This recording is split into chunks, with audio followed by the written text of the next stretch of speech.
বর্তমান সরকার একটা ধ্বংসপ্রাপ্ত অর্থনীতি উত্তরাধিকার সূত্রে প্রাপ্ত হয়েছে। আমাদের অর্থনীতির বহুমুখীকরণ দরকার, প্রতিযোগিতায় সক্ষমতা দরকার এবং উৎপাদনশীলতা বাড়ানো দরকার। এবং আমরা একই সঙ্গে মনে করি যে আন্তর্জাতিক বাণিজ্যে আমাদের বিভিন্ন দেশে পণ্য রপ্তানি করা দরকার এবং আমাদের বাণিজ্য সম্পর্ক আরও বাড়ানো দরকার। সেই প্রেক্ষাপটে আমরা বিভিন্ন দেশের সাথে আলোচনা করছি। সেই সূত্র ধরে মার্কিন যুক্তরাষ্ট্রের সাথেও আমাদের আলোচনা অব্যাহত আছে।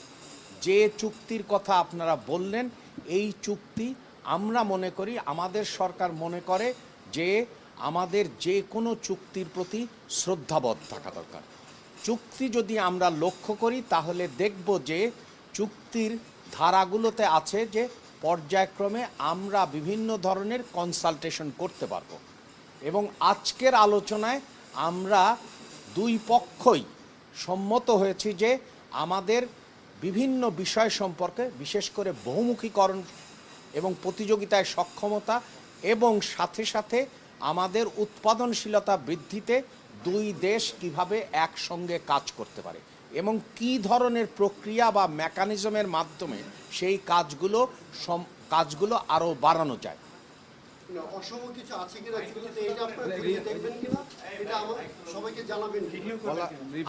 আমরা সবসময় বলেছি এবং মাননীয় প্রধানমন্ত্রী, আপনাদের যদি মনে থাকে, টাইম পত্রিকায় এই ধরনের একটা প্রশ্ন করা হয়েছিল এবং তিনি উত্তর দিয়েছিলেন যে প্রেসিডেন্ট ট্রাম্প যেমন তার জাতীয় স্বার্থ রক্ষা করে, তেমনি বাংলাদেশের প্রধানমন্ত্রী হিসাবে তিনিও বাংলাদেশের জাতীয় স্বার্থ নিশ্চিত করবেন এবং এটাই আসলে নর্ম।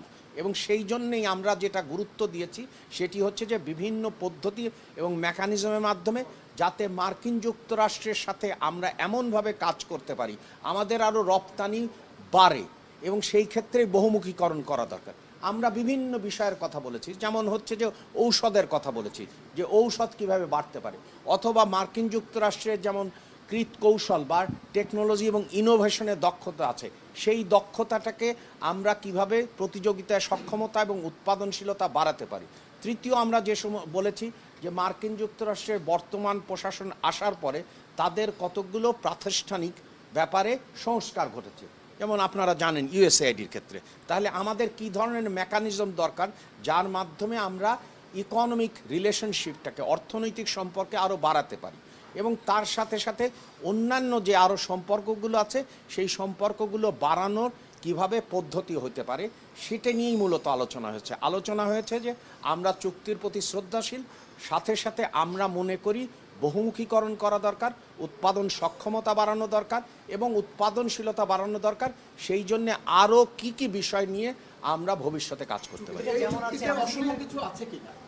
আমরা তো বারবার বলছি যে চুক্তির প্রতিটি বিষয়ের মধ্যে একটা বিষয় খুবই নিশ্চিত, সেটি হচ্ছে যে আমরা কনসালটেশনগুলো করব এবং আমরা সেই মেকানিজমগুলো বার করব এবং যাতে করে বাংলাদেশের আমাদের স্বার্থ লক্ষিত হয়, কারণ সবার আগে বাংলাদেশ।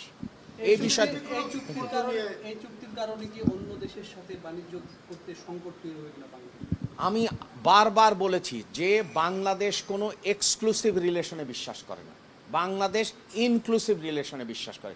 তার কারণেই আপনারা লক্ষ্য করেছেন যে বাংলাদেশ বিভিন্ন দেশের সাথে, সেটি হচ্ছে যে আপনি যদি এই বর্তমান বিশ্ব পরিস্থিতি দেখেন, আমরা কিন্তু সকল দেশের সাথেই আমরা এনগেজ করছি, সেটা মার্কিন যুক্তরাষ্ট্র হোক, পশ্চিম ইউরোপ হোক, বা সেটা আমাদের এই এশিয়া অঞ্চলের জাপান হোক, চীন হোক, কোরিয়া হোক, সবার সাথে কিন্তু আমার বৈঠক হচ্ছে প্রতিদিনই। আপনারা লক্ষ্য করেছেন যে আমার সাথে, আবার আমাদের পার্শ্ববর্তী দেশে এমনও লক্ষ্য করেছেন একই দিনে আমাদের পার্শ্ববর্তী এবং এশিয়ার একটি দেশের সাথে সভা হয়েছে এবং জাপানের সাথে সভা হচ্ছে। তার মানে হচ্ছে যে, এবং আমাদের পররাষ্ট্রমন্ত্রী, অর্থমন্ত্রী এবং আমি বিভিন্ন দেশে সফর করছি এবং সেখানে আমাদের একটাই লক্ষ্য যে বাংলাদেশকে কিভাবে এগিয়ে নিয়ে যাবে, বিশেষ করে নতুন বাজার সৃষ্টি এবং সেখানে সক্ষমতা বৃদ্ধি এবং সেই বাজারে আমাদের